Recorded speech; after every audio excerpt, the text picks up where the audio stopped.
Hey guys, welcome back to the Jordana River Podcast. I'm Jordana. If you're new to the show, welcome. And if you've seen this already, welcome back. I'm Jordana, and here on the Jordana River Podcast, we're going to be talking about current events in the Jordan River country of Israel and in the world. We usually focus on Israel and touch upon the world as it's all interrelated and interconnected. And today, you are joining me on our festival, our holiday of Sukkot. This is a holiday of the Tabernacles, which the Israelites have built during our stay in the desert when we left Egypt. We left our bondage in Egypt, and we were camping out in the desert for 40 years. And the tabernacles is really a beautiful concept. But first of all, we will start with, you know, the routine. Sorry about that. My son's robot. Anyways, we will start with our beautiful Shomron Sumerian hills here in our town, in the Shomron. Here are the beautiful olive trees. And let's begin. All right, so we are during the holiday of Sukkot, Tabernacles, where, as I said, the Israelites built beautiful booths, called Sukkot, which are basically tabernacles, like these giant tents, which really symbolize more than just camping outside, which I personally am not a fan of camping outside. I'm more of an indoorsy type. Basically, the concept is really beautiful. The tabernacle is really a very kind of simple, humble hut. And it symbolizes our belief in God. The Jews believe in God, and the whole world the whole world's belief in God, meaning the tabernacle, you know, when it's windy, as it is today, the hut kind of blows a little bit. It's covered. Oh, sorry about that. Yeah, thanks for bearing with me. So the concept of the tabernacles, the holiday of tabernacles of Sukkot, is really the idea of transience, and how this world is temporary and fleeting, and the situations and things inside this world are also temporary and transient and fleeting. And when you sit in the sukkah, in the tent, the hut that is our sukkah, our tabernacle, every family erects their own sukkah, you realize during the different types of weather, when it's very sunny and there's a lot of flies outside, or, you know, vice versa, when it's very windy or rainy or even snowy in certain areas of the world, during our festival of Sukkot, which is in the autumn, you realize that it's really a reflection of this world. And the reason that we sit in our sukkah with so much joy and confidence, because the holiday of Sukkot is also known as our time of joy, is because we are secure and confident in knowing that God is the one in charge. And although this world is like that temporary kind of blowing away in the wind, transient sukkah, and everything in it is temporary and fleeting, but God is almighty and eternal. So that gives us joy. That's what gives us joy and confidence. And we come out of our permanent houses to celebrate in the transient, humble little hut, because we're showing that things are actually flipped. The world that we see as a routine world, we're all very comfy and comfortable in our house, in our permanent houses, and we feel like we are safe and secure in our houses. Really, it's God who protects us, and The transience of life is reflected in the sukkah, in the hut. And that's really our home. Meaning the temporary and fleeting is really this world. And the permanence is not our house, it's God. And He gives us safety and security and joy. So happy Sukkot. And let's get to one of the very joyous parts of Sukkot. I like to call this video Operation Protective Tabernacles. Ding dong, Yihya Sinwar has been eliminated. This is my son's robot, everybody. Just a little reenactment of our amazing success of eliminating Yihya Sinwar. This is not really how it took place.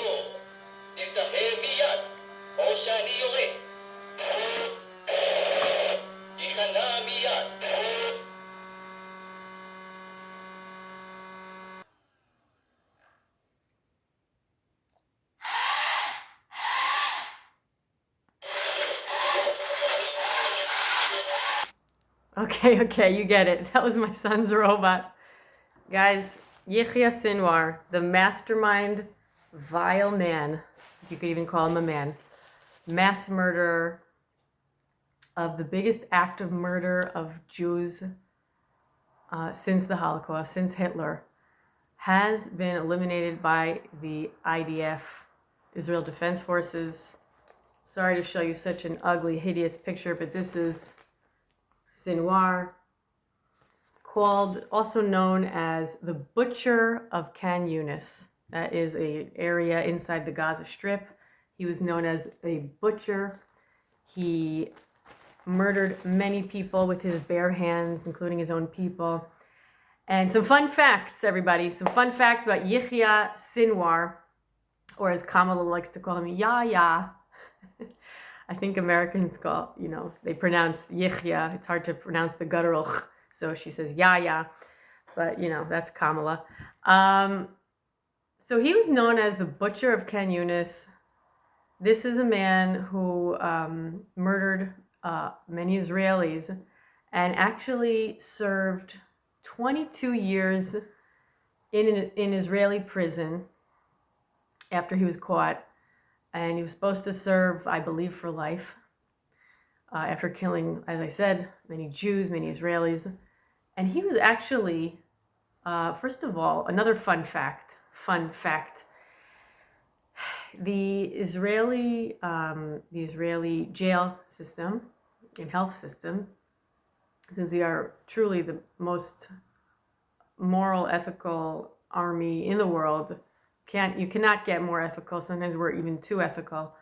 He had a brain tumor as he was serving time in the Israeli army, and our health system actually treated him for his brain tumor.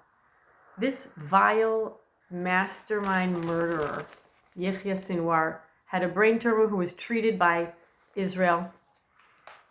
Not only, you would think, a mass murderer, someone who killed Jews, who was nabbed, put in jail, and Israelis saved his life by, I think, operating on his brain and saving his life from the brain tumor, would maybe say thank you. Maybe not thank you, but maybe stop killing Jews. No, my friends. That's not how it works with terrorists. It's not how it works with fundamentalist, Islamist, extreme, murder, bloodthirsty people. He was, as I said, served time 22 years in jail. And then in 2011, unfortunately, he was released from the Israeli jail in a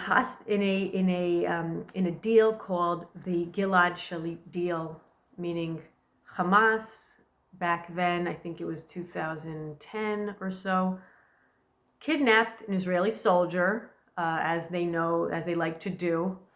God forbid they know how to create terrorism and kidnapping. So they kidnapped an Israeli soldier named Gilad Shalit, And there was a lot of public pressure from Israelis to cut a deal with Hamas, with the terrorist group of Hamas. And in exchange for our one soldier, Gilad Shalit, we released about 1,000 terrorists, but not just terrorists who were serving time in Israeli jail, but these are murderers who, as the expression goes, had blood on their hands, meaning literally killed Jews with their own hands, literally. And we released about over 1,000 mass murder terrorists, including Yihya Sinwar, who thankfully is no longer on earth, and he was killed last week by the IDF soldiers. What's amazing about the elimination of Yihya Sinwar is that he was killed not in a targeted operation. We did not know until after we killed him that in fact it was him that we killed. We have been searching for Yihya Sinwar, the mastermind of the October 7th atrocities, since October 7th, 2023. Since the war broke out, we have been, it's been about a year. It's been a year since the war broke out. We've been searching for him, and he was thought to be surrounding himself with Israeli hostages in order to use them as human shields, so that the Israeli soldiers wouldn't eliminate him. And what was so amazing is that we did not have prior intelligence as to where he was, and it also wasn't an intentional targeted attack by our Air Force, which is the way the mass murderer Nasrallah in Lebanon was killed a few weeks ago. But this was a very hardworking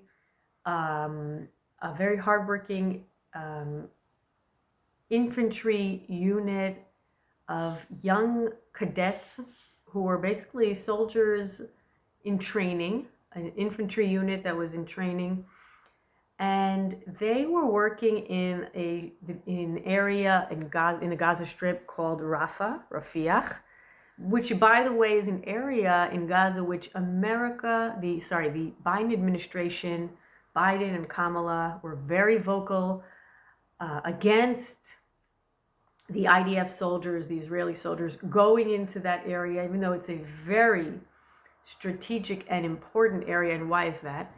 Because Rafah, the Rafiach, is on the southern border of Israel, and it borders with Egypt. Why is it so important for Hamas that we not enter Rafiach back in March or so? Why was it so important for them? And of course, the Biden administration is there, in some ways, advocates for them, because this is Israel. They're on the border there with Egypt. They get their ammunition and supplies from Egypt. Although Israel has a peace agreement with Egypt, it's considered a cold peace agreement, and Egypt totally either blissfully ignores or intentionally ignores, intentionally or out of ignorance, has been ignoring and allowing Hamas to smuggle in arms and ammunitions from Egypt, from the border with Egypt, into the Gaza Strip, where they have used these weapons against Israelis and Jews and innocent people. And during the war, as Israel was fighting Hamas in the Gaza Strip in the south, they have been continually rearming themselves from that border of Rafiach, that border with Egypt. So it was critical and crucial that Israel go in through that border of Rafiach, take over that arms smuggling border. Essentially, that's what it was, basically. There were many terrorists, many hundreds of terrorists there, and arms. We cut off their supply of arms and the ability to regroup and resmuggle. And that's where Yihya Sinwar, the vile, horrific, sadistic murderer of the October 7th attacks, the mastermind and the architect, and the person who was in charge of 1,200 Israelis being slaughtered on October 7th, 2023, on the most sadistic, murderous, and deadly attack since the Holocaust, where the Arabs in Gaza and terrorists, about 5,000 to 6,000 Hamas terrorists, including Gazan Arab innocent civilians who just decided to raid and storm the borders with the Hamas terrorists, stormed our borders of the Gaza Jewish communities on the south of Israel on October 7th, and went on a massacring, slaughtering attack where 1,200 Israelis were killed, slaughtered, murdered. Jews were raped. Women were raped in horrific sexual crimes. Jews were beheaded. Bodies were mutilated before and after being killed. Babies were burnt in ovens. All of this Yihya Sinwar was in charge of. One last time to show his hideous, horrific picture. Yihya Sinwar. The Butcher of Khan Yunis was eliminated last week. As I said, it was not by mistake that he was killed. It just wasn't by intelligence in a targeted fashion. So as I was saying, the cadets, the young cadets who were in training to get, were in the Rafiah area of Gaza, working on, targeting terrorists, because there are still many Hamas terrorists who just won't surrender and still are still holding on to our 101 hostages who still remain there in torturous conditions in the Gaza tunnels and Gaza homes of innocent Arab civilians in Gaza. Excuse me, I'll just take a sip of my soy milk coffee. And they still hold our hostages. They're still fighting with Israeli soldiers. And these really hardworking, motivated soldiers of ours, the Israeli soldiers, they saw suspicious terrorists, because that's what Yihya Sinwar is, but they did not know he was Yihya Sinwar at the time.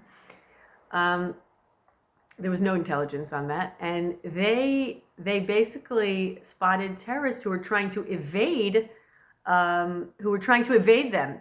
And they were walking and kind of, like little rats, kind of going in between houses and trying to evade our forces.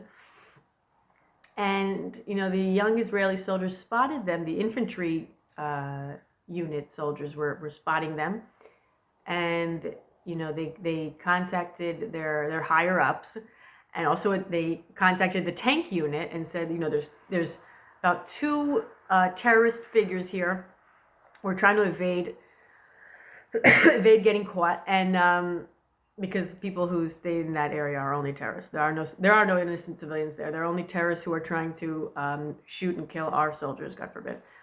So they contacted the tank units, and they got approval, because as I said, we are the most ethical army in the world. We have a 1 to 1.5 ratio of terrorist to civilian casualty. That is the lowest in the entire world. That means that 1 terrorist that we kill per 1.5, or maybe 1.25, I think 1.5 or so civilians, which in the conditions that we're fighting in Gaza are almost unfathomable, unthinkable, because the terrorists, they hide out within civilians. They literally use the Gaza civilians as their human shields. Not that the Gazan civilians like Jews. 80% of them support Hamas. They're not Jew lovers. They're not Israel lovers. But even so, the Hamas terrorists do not care about their own people, and they hide out within civilian population. time and time again, we've discovered throughout this war what we already knew, but was more, proven to the world, and some care, some don't, about the truth. But they hide their weapons. They hid hostages in hospitals, in Gazan hospitals, and underneath, their baby cribs, they put rockets, and it's just insane. So as I was saying, our IDF soldiers spotted these terrorists, got approval from the tank unit to, a few hours later to shoot artillery from the tank to that building where Yihya Sinwar was. And they were very determined, and they had a drone into the building where Yihya Sinwar was sitting to photograph him, to see, to spot the terrorist. And the drone camera spotted him. And Yihya Sinwar, the coward that he is, he didn't fight. He wasn't a big savior, warrior, as the Gazan Arabs want to portray him. He was a cowardice, cruel, sadistic person who only cared about himself, and he was trying to save himself and run away without giving back any hostages. That was his goal. And he, tried to hit the drone that was filming him. He was trying to hit it with like a stick or some rocks or so, and it didn't help. These determined, brave soldiers of ours shot from the tank into the house, and they got him. They killed him, and they did not know it was Sinwar until I think a few hours later, when they checked to see the building and to check the terrorists that they killed. And they said, "Hey, dude, doesn't this guy look like Sinwar?" And in fact, the DNA confirmed. There was DNA that was taken, that was confirmed, and also teeth imprints, and so that was taken, that confirmed Sinwar. How did the Israelis have, confirmation by DNA and teeth imprints? Is for simple fact, as I mentioned before, Yihya Sinwar served time in an Israeli army where he was treated for his brain tumor, so humanely. He wasn't grateful for that. He killed 1,200 Jews after that. But we had his DNA in our database, which 100% confirmed it was Yihya Sinwar, and he was eliminated, and the world is a cleaner and better place. Really, justice has been served. This is someone who was really no different than Hitler. I mean, 1,200 Jews in one day, 250 Israeli hostages taken into Gaza Strip, horrific rapes, beheadings, babies burnt in ovens, and this is the man who was killed. He was found later on, when they found his body, and the soldiers went into the building and found his body. They found him with about $1,200 worth of money, something like that, and fake ID, where he was pretending to be a UNIFIL, another lovely organization who's, during this war, it was proven they're really no different than another branch of Hamas. The UNIFIL, neutral UN force who's there to help the innocent Hamas civilians. It's all interconnected. So Yihya Sinwar was pretending to be a UNIFIL worker or something with fake IDs and about $1,200 of money. Now, he was trying to, of course, escape the Gaza Strip when God, in the Operation Protective Tabernacles that we are celebrating now in the holiday of Sukkot, Tabernacles, God performed. This was not. It wasn't a mistake that just happened, because our soldiers were, so determinedly working in the Gaza Strip to clear it and clean it out of the terrorists that still hide and take over the Gaza Strip. But they just did not know it was Yihya Sinwar, and God, with God's help, He guided us and gave us the privilege of eliminating Yihya Sinwar, which is really, really wonderful.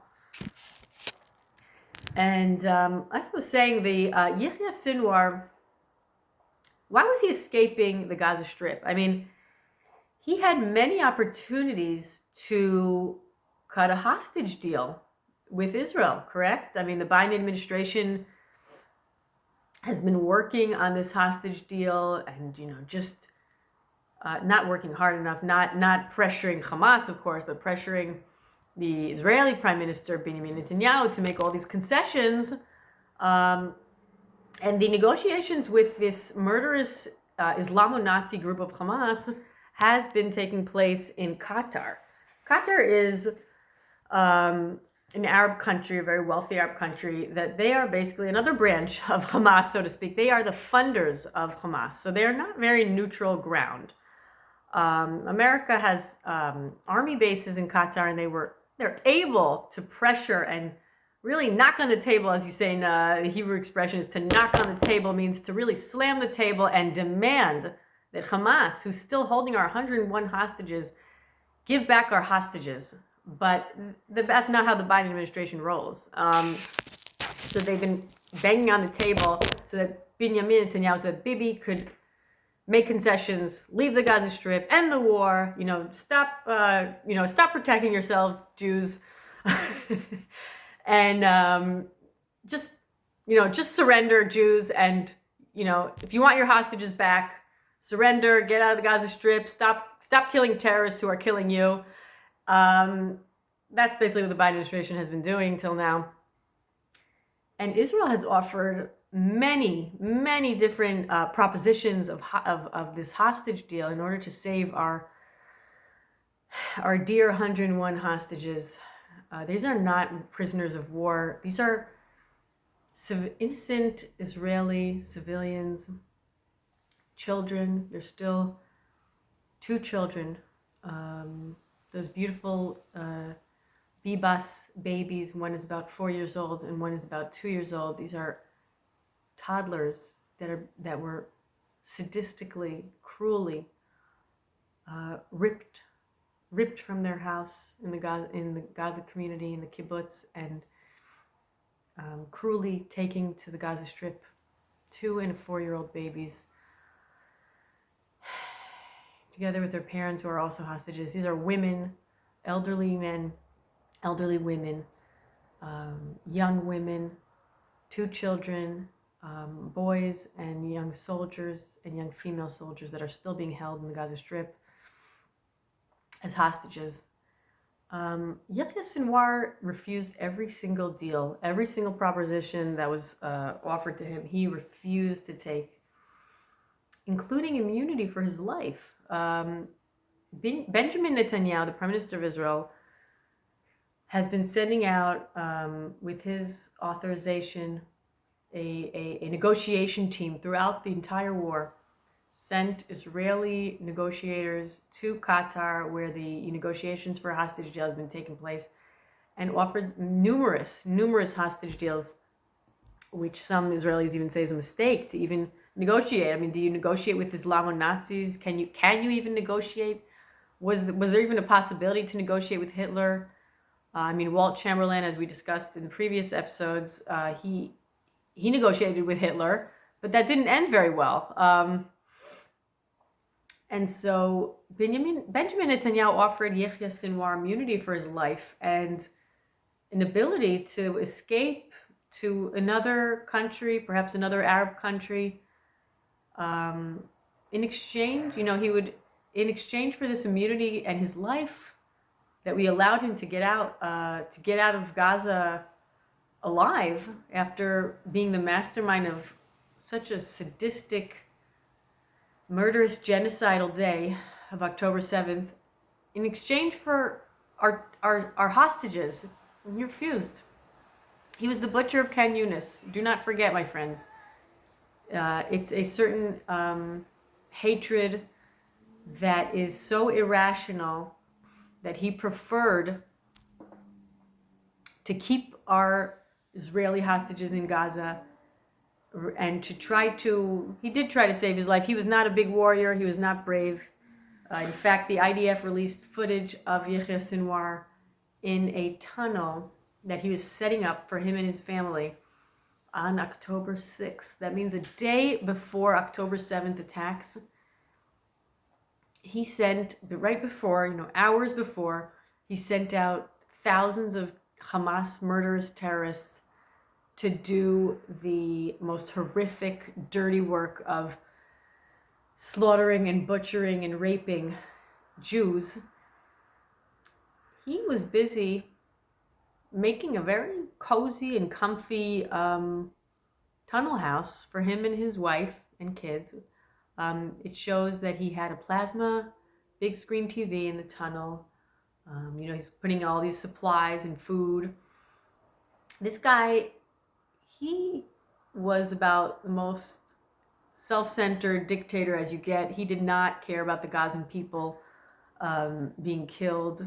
He just wanted to, one, murder Jews, and two, save his own life in the tunnel that he built for himself without returning any Jewish hostages. So he preferred to take his chances on his own life, but he wanted to live, but rather than to even return one Israeli hostage back to Israel. The 6 hostages who were murdered and executed in a tunnel, the 6 hostages, including Hirsch Poland Goldberg, who was an American citizen, a dual American Israeli citizen. These were 6 young boys and girls hostages who were kept together during that time, during their last days, and they were executed by Hamas. They were. It's said that it was that they did surround Yihya Sinwar at a certain point, surrounding him as a human shield so that the Israeli army wouldn't kill him. He was trying to save his own life, so he surrounded himself with these 6 hostages. And these poor hostages, they made it for almost, almost 10 months or so in the most torturous conditions. They were in a tunnel when they were executed, emaciated, and they barely had oxygen in that area of the tunnel, and they had to do their business in that tunnel. You had bottles of urine that were shown, and they were executed in the head shortly before the IDF forces found them and took over that tunnel. So it was said that those Hamas terrorists who were keeping them knew the IDF forces were coming, and once again, rather than exchanging and returning the hostages in exchange for their own lives, they preferred to execute our hostages. And they say it was Yihya Sinwar's order. It was his command to execute them. Hashem Yikom Damam. May their memory be blessed, and may God avenge their deaths. So this is the person we're dealing with. This is the Butcher of Khan Yunis that we're dealing with. And what now? Moving forward, what's going to be with the hostages? We all are wondering and thinking and praying about them. Now that Sinwar, who is the Butcher of Khan Yunis and a huge a scary dictator type in Gaza, who instilled fear on the Gaza civilians who elected him, but even so, it's scary. They were basically threatened not to give back any hostages, and the humanitarian aid that Israel gives, loads and loads of trucks of humanitarian aid and food that we give into the Gaza Strip in the south of Israel, we bring into our enemy. We're the only country really that brings humanitarian aid to our enemy. It literally goes to our enemy, goes to Hamas. Hamas takes over the trucks takes all the food and supplies and either sells some of it to the Gazan civilians, but mostly steals it from them, and also shoots the ones that try to take their humanitarian aid, and the Hamas terrorists shoot at them and kill them. So that's the Hamas, that's the humanitarian aid that Israel is giving to the Gaza Strip, and it was also kind of forced to give to the Gaza Strip because the Biden administration wants us to feed our enemies and to give these supplies to Hamas to, I guess, keep them going. Basically, Benjamin Netanyahu, the Prime Minister of Israel, after Yihya Sinwar was eliminated, said very clearly to the Gaza residents, innocent civilians, and terrorists, give us back our hostages, period. Negotiations with Islamo Nazis do not help. They did not help. They refused each deal, and their demands are so draconian and enormous that they basically want us to surrender in the war that was waged against us on October 7th. They want us to surrender and just pull out of the Gaza Strip and just leave all the terrorists there with their rockets and just, go back to the way things were on October 6th when we were in existential danger by the Gaza Strip, but we just didn't know it. Benjamin Netanyahu said very clearly, the terrorists, you out there in Gaza Strip, give us back our hostages, and in exchange for that, you will get immunity for your life, and we will allow you to leave the Gaza Strip and to live and to escape alive. Two, we will also give you money. This is how much we care about our hostages. This is how much we will give to get our precious hostages back. And so it's a direct. Oh, my son's home. 1 second. Wait, stop. Okay, my son is home and he knows how to work this robot. He's gonna show us how to shoot. This was the reenactment I was trying to do for killing Sinwar. Here you go.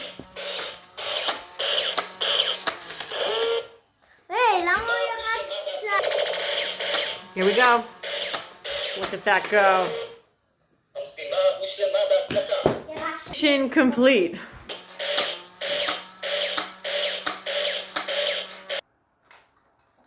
Hey guys, so my son really wants to show you guys how this robot works. So, okay. Check out the robot. Here, show them the robot. Okay, look. Do you see? Why do we press here on this button? Mm-hmm. And then we press here. Right. Like this. That shoots the bullets. And when we want to להפסיק, אנחנו מפסיקים, ואז לוחצים כאן. And press in English, and then זה יוצא מפה. Yeah, and where's the remote control? You want to show them the remote control? The remote control is here. Mm-hmm. And it's, look, this is להתגלש קדימה, זה להתגלש אחורה, זה ללכת קדימה, זה ללכת אחורה, זה לרקוד, זה להסתובב לשם. Thank you.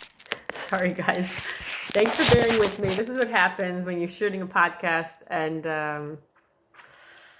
yeah. So basically, as I was saying, there are no more negotiations.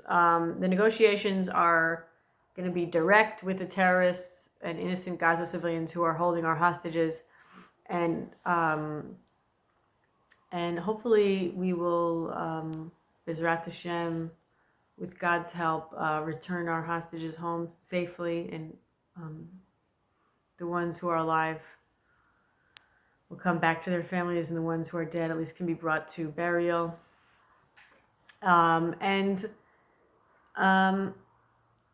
We're basically proving in this war that fighting brings victory. Negotiations, not so much. And we're going to see what God has in store for us with Iran, and how we are going to attack and neutralize and eliminate the threat that is the Ayatollah regime in Iran. So really, I just want to wish all my viewers, Jews and Gentiles alike, a very happy, first of all, happy festival of Sukkot. And we call the Sukkot also the holiday of harvesting. This is the time of the year agriculturally that we harvest our produce. And I want to wish you all a very happy fall, happy harvest, happy Sukkot. And if you like this, I hate telling people what to do, but if you like this video, please hit the subscribe button or give a like. And also you pro-Hamas people out there, if you have a comment, feel free to drop comments. At least that way I'll know I'm doing well. If I see that I'm being hacked by Iranians, bots, or pro-Hamas people out there, feel free to rain on me all the hate messages. Drop a comment. I'll know I'm doing successfully. And but all seriously, with all seriousness, if you please feel free to drop a comment and with questions or anything. And we'll see you guys next episode with God's help. This has been the Jordana River Podcast. Take care and be well, you all. Bye, my friends.